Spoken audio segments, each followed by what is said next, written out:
So finally, a dominant performance from Pakistan to level the series against Zimbabwe. और हम यही expect करते हैं पाकिस्तान से कि जब हम लोग लोअर रैंक साइड के साथ खेलें तो कुछ इस तरीके की परफॉर्मेंस आए, वन साइडेड मैचेस मारे जाएं, ताकि हमें भी पता चले कि हमारी टीम कुछ कर रही है कि वो लोअर ऑपोजिशन को इस तरीके से हरा रही है। खैर, पिछले 1 से 1.5 साल में हम लोग तो सबसे ही आ रहे हैं, तो अब कुछ उम्मीद नहीं लगा सकते पाकिस्तान से कि हम ये मैच जीतेंगे। एटलीस्ट आज का मैच जीत के वो जो इज्जत है सीरीज हारने वाली वो दूर कर दी है, लेकिन अभी भी फाइनल बाकी है। आज के मैच पर अगर कॉन्सेंट्रेट करें तो पाकिस्तान ने बहुत आउट क्लास कर दिया जिम्बाब्वे को अच्छी क्रिकेट खेल के।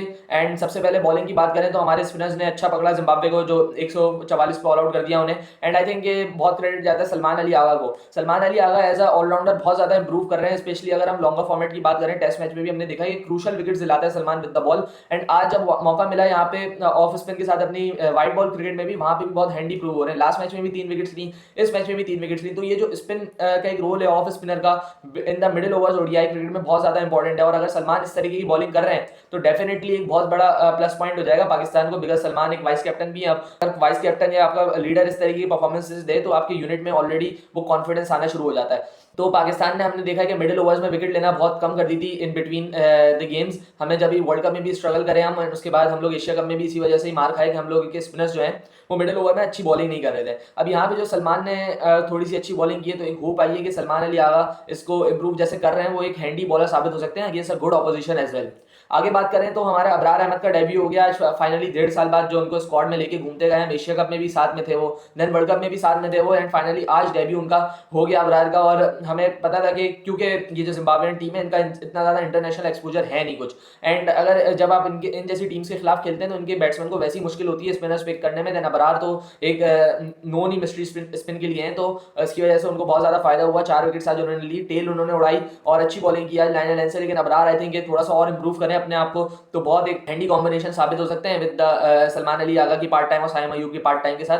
बिकॉज जैसे हमने पहले बात की, मिडिल ओवर्स बहुत ज्यादा इंपॉर्टेंट होते हैं ओडीआई क्रिकेट में। अगर मिडिल ओवर्स में आपने थोड़ा सा भी लूज छोड़ते हैं ना टीम को, तो देन आपकी वो भारी हो जाती है team. And then Champions Trophy तो वैसे भी पाकिस्तान में ही है, देन उस पर इन जैसी कंडीशंस पे स्पिनर का बहुत ज्यादा अहम रोल हो जाता है। तो आई थिंक अबरार अहमद को अपने पेस को समझना चाहिए यहाँ पे। अगर वो थोड़ा वर्क कर लें कोचेस के साथ तो एक बहुत हैंडी ऑप्शन साबित हो सकते हैं। जैसे हमें सबको पता है उनकी कैपेबिलिटीज पे किसी एक को भी डाउट नहीं है इस वक्त कि पाकिस्तान में वो एक ऐसे गिने चुने स्पिनर्स में उनका नाम है कि वो ओडीआई क्रिकेट में या व्हाइट बॉल क्रिकेट में स्पेशली अच्छा कर पाए।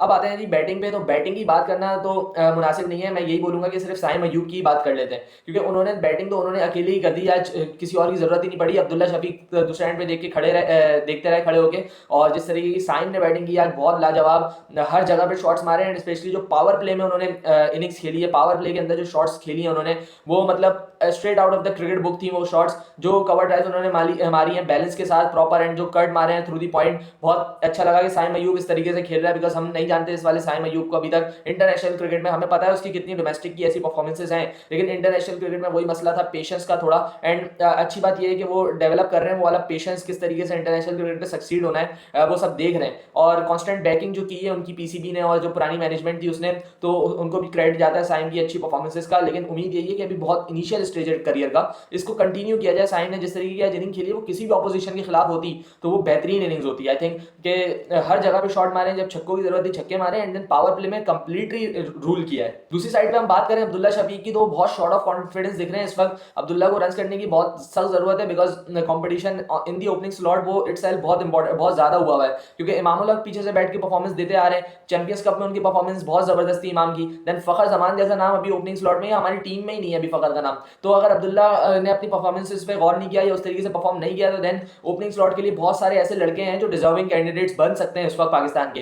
एंड अब्दुल्ला शफीक की आज भी इनिंग्स की अगर हम बात करें तो बहुत स्लगिश लगे, बहुत रस्टी लगे एक्चुअली, क्योंकि वो सही से बॉल को टाइम ही नहीं कर पा रहे थे। हमने तो पूरा मैच बैठ के देखा है, तो एटलीस्ट दिख रहा था कि किस तरीके से कौन सा बैट्समैन बॉल टाइम कर रहा है। साइम बिल्कुल उनकी अलग चीज दिख रही थी एंड अब्दुल्ला की बिल्कुल अलग चीज दिख रही थी। अब्दुल्ला का कैच भी ड्रॉप हुआ, तो वो वाला अब्दुल्ला शफीक हमें कहीं ना कहीं नजर आ नहीं रहा है जो हम जानते हैं जिसको। तो आई थिंक आज के मैच में अब्दुल्ला शफीक एंकर तो करते रहे इनिंग्स को, लेकिन वो वाला अब्दुल्ला या उस तरीके से बैटिंग नहीं हुई जिस तरीके से वो चाहते थे। उनके कॉन्फिडेंस अभी भी डाउन ही लगता है। आई थिंक थोड़ा सा अगर रेस्ट देके हम हसीबुल्ला को ऊपर ट्राई कर लें तो वो एक बेटर ऑप्शन होगा, बिकॉज हसीबुल्ला के साथ इतना इंजस्टिस सही नहीं है। उनको पहले T20 के बाद भी आपने रेस्ट करवा दिया था वहां पे जहां पे उनका खेलना बनता था एक्चुअली। और लास्ट मैच में जब आपने उनको 6 नंबर पे बैटिंग कराई और आपने उनको एक परफॉर्मेंस पे निकाल दिया बाहर, तो ऐसे तो प्लेयर नहीं बन सकते। एंड हसीबुल्ला को प्रॉपर चांस देने की जरूरत है, उसमें जितना पोटेंशियल है मॉडर्न डे क्रिकेट के हिसाब से वो एक अच्छा प्लेयर पाकिस्तान को मिल सकता है। उसने लास्ट T20I में भी प्रूव किया जिस तरीके की शॉट्स उन्होंने खेली थी।